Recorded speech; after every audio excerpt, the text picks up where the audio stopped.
Funding for the 11th Hour is made possible by grants from the Robert Wood Johnson Jr. Charitable Trust, the Commonwealth Fund, the Carl C. Icahn Foundation, the Geraldine R. Dodge Foundation, the Jacob Burns Foundation, and the members of 13.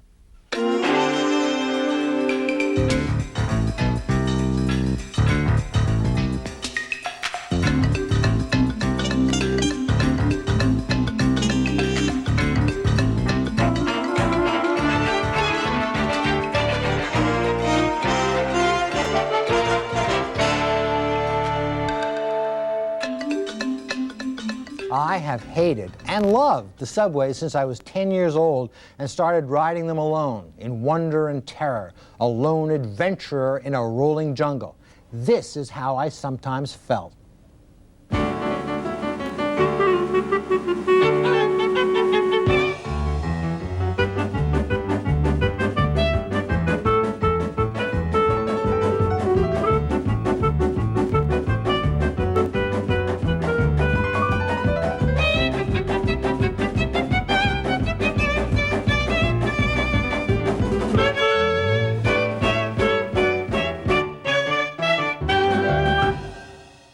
Welcome to the 11th Hour. I'm Robert Lipsyte. That film was made 85 years ago, but now, more than ever, you need the proper attitude just to survive the psychic and sensuous assaults. So climb aboard and get your attitude. 3 subway stories tonight in which you'll learn the most dangerous hours to travel, how to have a subway epiphany, and which train ride will leave you smiling all day. We'll meet a reporter who covered the subway as if it were a country, and a man who represents our interests underground. But first, Ellis Hennican, who writes the subway column for New York Newsday, shares some of his amazing subway arcana.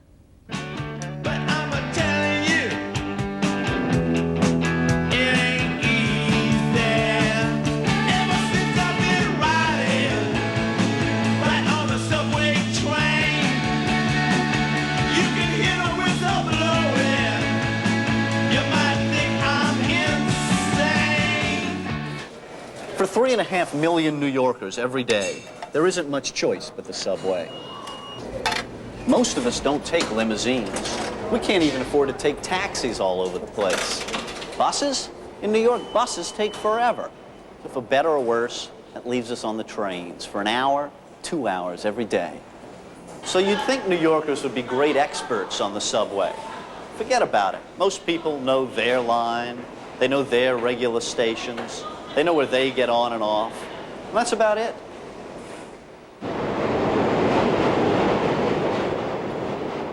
It's almost impossible to become an expert on the whole subway system. It's amazingly huge. 25 lines, 6,334 cars, 312,000 advertising posters, 3,500 cops, 720 miles of track, 6,000 trips a day. And at Transit Authority headquarters in downtown Brooklyn, 63 vice presidents. What do they all do? No one knows. There are lots of misconceptions about the subway. Crime, for one thing. You know what's the most dangerous time to be on the subway? Middle of the night, right? Wrong. There is more crime, and I'm talking about violent, serious crime, between 2 and 4 in the afternoon than at any other time. That's just when the kids are getting out of school. There are more subway criminals than ever before, and they're getting younger and younger every year. No one has any reliable idea of how many homeless people and panhandlers are on the subway. But some stations and some lines certainly have more than their share. Most people think immediately of Grand Central, but the cops have been cracking down there lately. That has sent people scattering. I'll see you tonight. Put on downtown dread. Every night is just the same. Oh, baby. The E-train probably has more homeless people than any other line, and especially on cold days. The reason? It never goes above ground, so the warmth stays in the cars. The thing to remember about panhandlers is they always prefer trains where the doors open between cars. That makes the IND lines a bad bet. The doors on those trains are kept locked. So to move from car to car, you have to wait till the train stops, get out, and race up to the next car. That's bad for business. New York panhandlers are no dummies. They know this, and they choose their trains accordingly. Help, please? Any kind of help? Panhandling's pretty tough when a train's this crowded. And at rush hour, all the trains are packed. The most crowded train, the absolute sardine train, is the Lexington Avenue line on the east side of Manhattan. The absolute busiest platform is at Grand Central on the 4, 5, and 6 at precisely 5:30 in the afternoon. Keep your hands by your side, please, and don't breathe too deeply. Written for the subway. It's just another train ride. The least crowded are the ghost stations. A handful of these abandoned stations are scattered around the system. Dark, graffiti-covered, looking so forlorn. They don't fit into the Transit Authority's current plans. A few years ago, the TA tried to figure out some way to make money from the ghost stations. One idea was to use the old stations as nightclubs or discotheques. But no one could ever figure out how to deal with the danger of trains barreling through all night at 30 or 40 miles an hour. Ghost stations aren't the only creepy thing in the subway. Have you ever been inside a subway bathroom?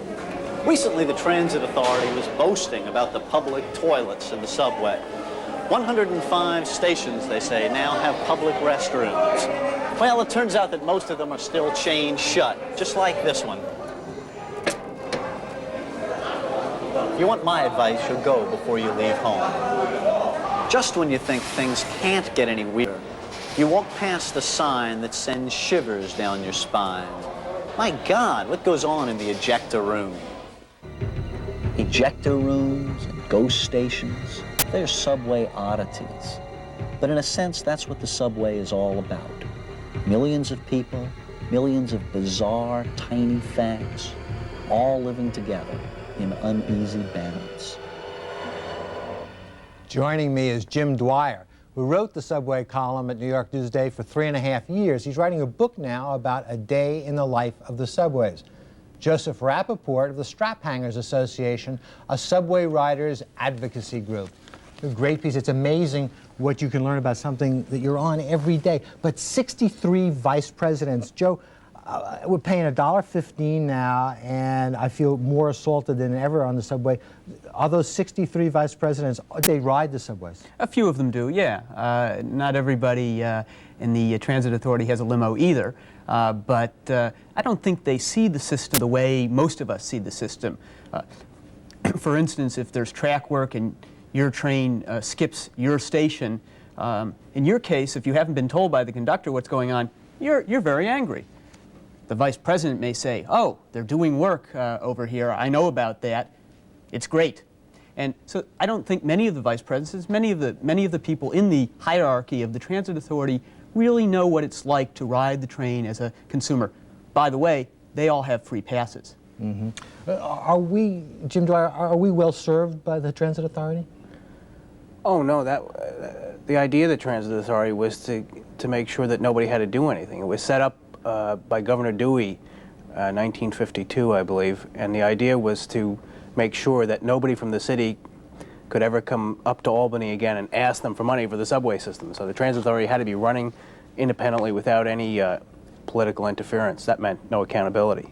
When I was 10 years old and started riding the subway alone, one of my dreams was that someday I would grow up and never have to take the subway again. I have not achieved the dream yet, but it seems like the decision makers have achieved that dream. So the subway is not for them. Well, you know, I don't know when the last mayor was who regularly rode the subways. I can't think of them. I mean, they all go down for photo opportunities, but they really don't want to go down there. And they don't have to. Mm-hmm. We buy them cars, so they don't have to go down there. Yeah. Should we just kind of, well, this is the system, and we're going to just have to suffer it.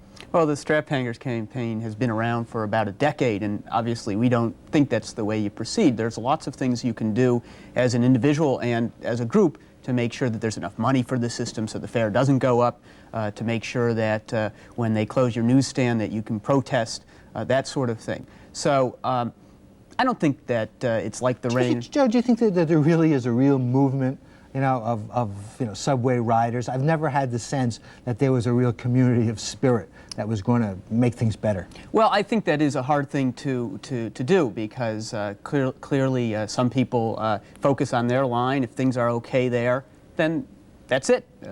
Everything is fine, and folks on other lines may feel very frustrated. It is hard to get organized sometimes. But I do think that subway riders can get together, and in my group do. Yeah, and yet there is still something kind of wonderful and beautiful about the subway if you find it. We'll be back after Mike Fader, a storyteller on WBAI and the author of the forthcoming book, New York Sun, takes us on a sentimental journey.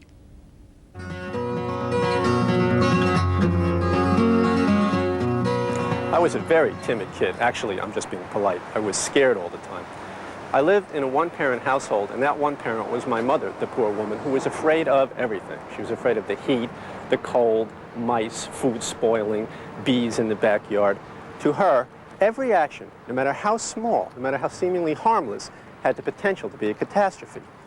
You could say that even flights into the imagination were to her a risky venture. All in all, her motto in life was, when faced with the daily challenges of existence, do nothing, then you're safe. Also, nobody could possibly laugh at you. Twice a week when I was 14, I had to travel into Manhattan from my house way out in Laurelton, Queens, to get stuck in the arm by an allergist, with no visible effect except pain. Naturally, my mother warned me about the subways. They were nasty, dangerous places. And this, mind you, was in the late 1950s, when the subways were relatively clean and free of desperation and crime.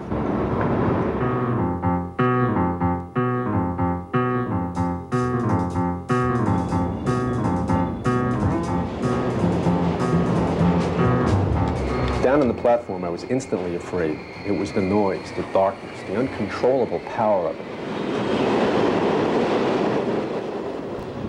I boarded the train. It looked like just one more careful ride. Now, I always, without planning to, used to sit in the front of the train, the first car, and in the front of the front car, right near that little window with the wires running through it, the one that looked right out onto the tracks.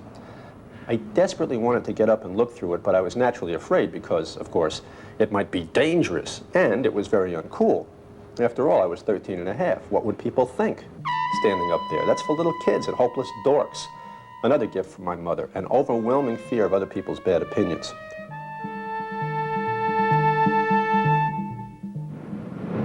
I went all the way into Manhattan, got stabbed in the arm by the allergist. Okay, here we go. And then I walked slowly back to the subway, headed back towards Queens. I was feeling just so miserable. The accumulated despair and oppression of 13 years of be carefuls and watch outs, and the allergist shots, which never did any good anyway, me still sniffling and stuffling my way through life. I had gotten on the first car as usual. I looked over at that little window, then around the car. Ladies were reading their novels, men with their papers, and I said to myself, oh, the hell with it. Who cares if it might be dangerous? And who cares who's staring at me? I'm just gonna do it. So I got up, planted myself in front of the window and looked out, and it was as beautiful as I had ever imagined it would be. Off in the distance, there were lights, red, yellow, blue, green. Traffic lights, I suppose. But to me then, they looked like fabulous jewels or stars glimmering and shining in space. The train rushed along, huge and powerful, unstoppable, through the dark tunnel, inches away from the walls. Whoosh! The lights of the next station far ahead, people like tiny ants waiting for it, pulled in with a roar, picked up passengers, and then off again into that dark, glittering universe. I rode that train standing up for 40 minutes all the way to the end of the line in Queens. After that, I always looked out the window whenever I went to Manhattan, and as I got older, whenever the need or the spirit moved me, I got up and looked out the window. Now I'm 45. Mundane responsibilities weigh me down. Bills, taxes, the incredible task and expense of raising two kids in Manhattan. Friends are gone, hopes unrealized, rejections in my career. I haven't looked out that window much. About a year ago, I was with my 4-year-old son on the #1 local train going downtown. The train was rushing along, tilting and swaying. He wanted to stand up and grab the pole. No, I said, you'll fall down, smack your head. He looked at me, and I realized I'm being just like my mother. Safety first, freedom never. I stood up and said, you know what, let's go up and look at the window in the front. Okay. I took him by the hand, and we walked up and looked out the window. Dark tunnel, beautiful lights glowing everywhere. His face was transformed with wonder. Dad, he said, we could be in outer space, couldn't we? Oh, we could, I told him. Absolutely we could. What a lovely story. I hate to break the mood, but do you think we really should ride in the front of the train? I mean, aren't we told to ride in the middle where there might be a cop or more people? Oh, you know, you can't live your life like that. One of the great things, you know, if you get on the IND, this is an amazing place. You get on the IND at 59th Street, on the express track, and on your right is the local. And the two trains leave at the same time. And you're watching them both pick up speed, and you can see the people in the other cars and their faces kind of flashing by you, and all of a sudden they drop down, and they're gone, out of sight. And if you turn your head to the left, suddenly they're on your left. I've always found that to be the most magical thing in the world. I love it. Mm-hmm. Well, the Straphangers Association really, with all due respects, beats us on the head about how awful everything is. I mean, you kind of lose some of the romance of the subway. Do you guys really love the subway? Well, I think we do, and that's why we're trying to make it better. I have been in New York for a little more than 10 years, and the reason I'm here, I think, is because of the subways. They're a place where you see all of New York.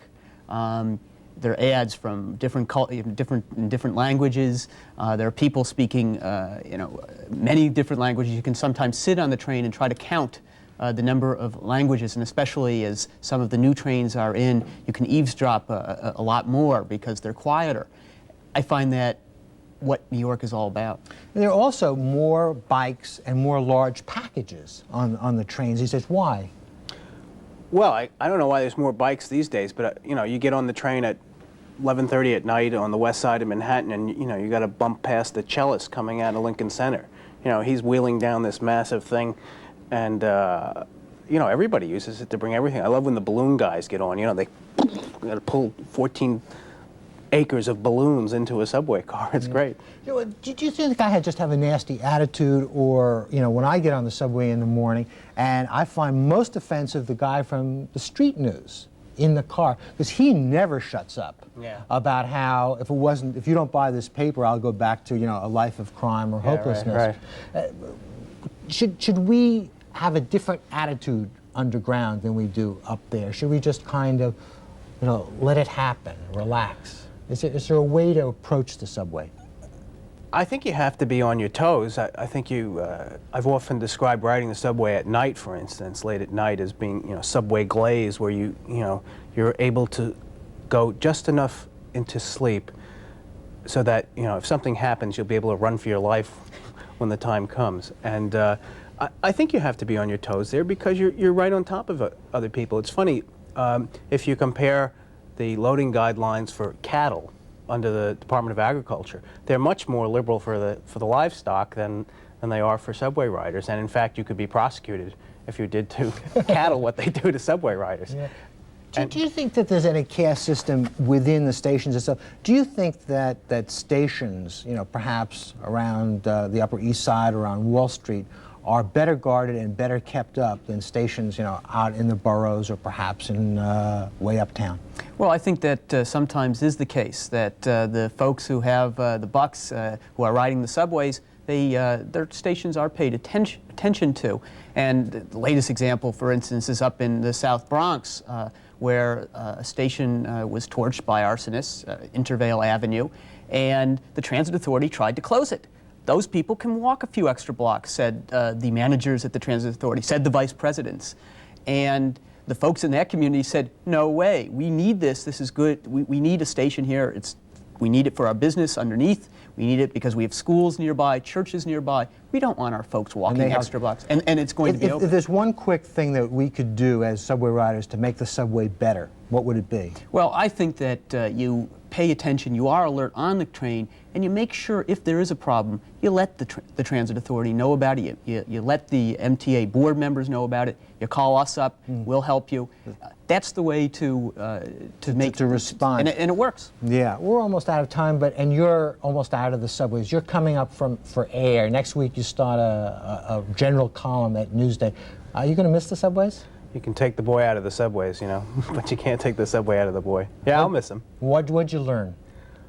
I learned that the subways are the cursed accomplice of our daily lives, and you have to have them. You have to have them? Yeah. Why?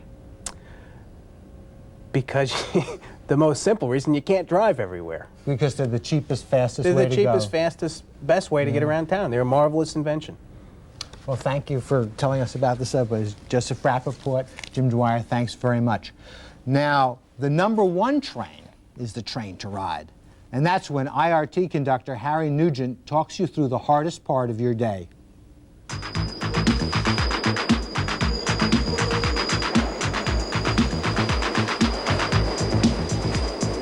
Hop aboard the IRT, have to get Southbury. I'm the conductor, your man in blue, and I'll take care of you. Hold on to your South Ferry Station. Right here you'll find historic Battery Park, Castle Clinton National Monument, the Statue of I said watch the closing doors. I wanted people to feel, well, they haven't left civilization when they've entered the subway. So I wanted to, well, entering a station to become an event, to announce it as though like an MC is introducing an act. Franklin Street, we're the one, the uptown local, and you're the one that's welcome to join us. Canal will be next. Doors are closing.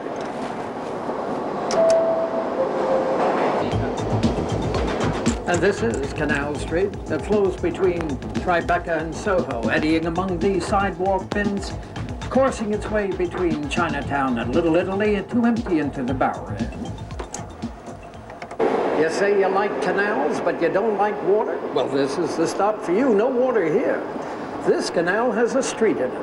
Our next stop will be Houston on the 1. Doors are closing. Good show. Thank you, sir.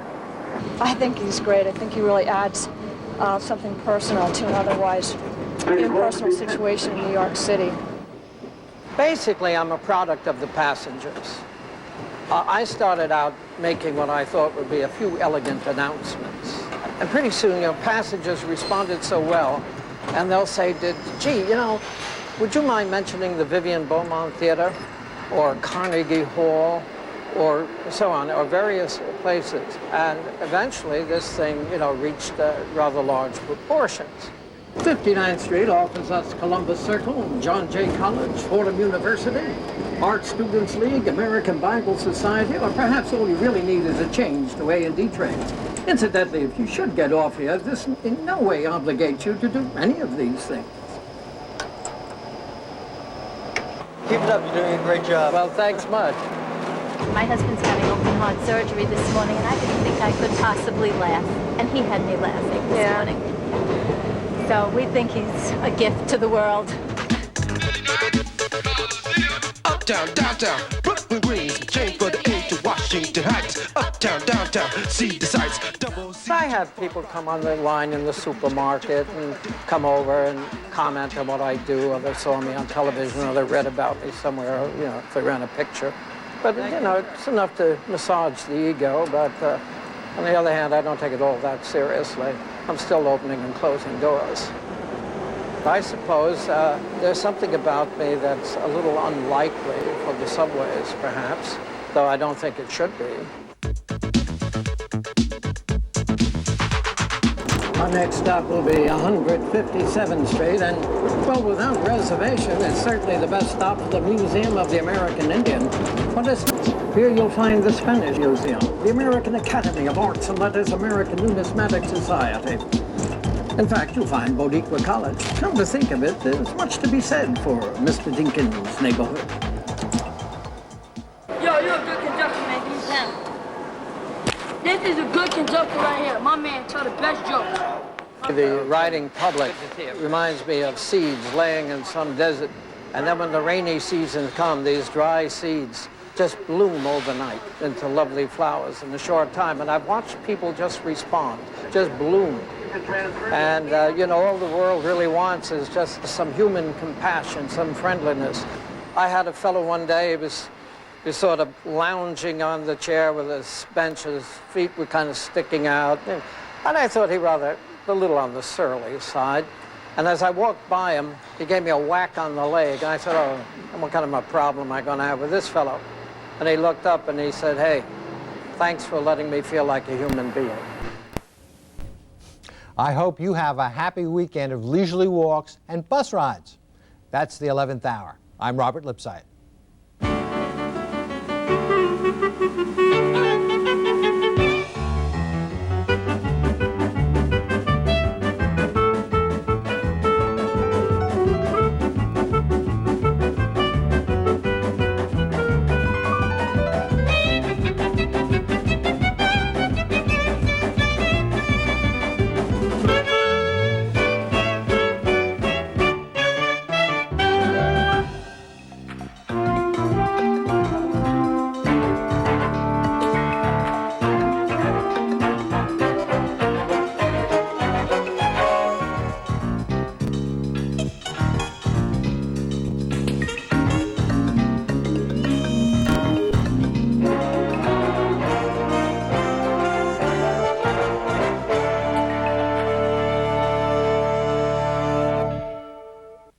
Funding for the 11th Hour is made possible by grants from the Robert Wood Johnson Jr. Charitable Trust, the Carl C.